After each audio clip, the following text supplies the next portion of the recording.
వచ్చిందా? ఇప్పుడు చెప్పు. నేను ఆడితో పడుకుంటే ఆడు నాకేం కావాలా? నేను ఆడికేం కావాలా? నువ్వు నాకేం కావాలా?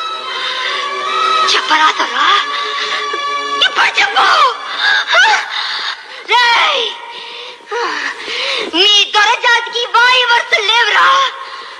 ఉదంతో పండుకుంటారు, అత్తంతో పండుకుంటారు, చివరికి చెల్లెలతో కూడా పండుకుంటారు. మీ అమ్మకి ఎంతమంది మొగ్గుల్లో నాకు తెలియదు కానీ మా అక్కడ జాతి ఆడటానికి ఒక్కడే మొగుడు. పండుకున్న ఆడుతుంటే చచ్చిన ఆడుతుంటే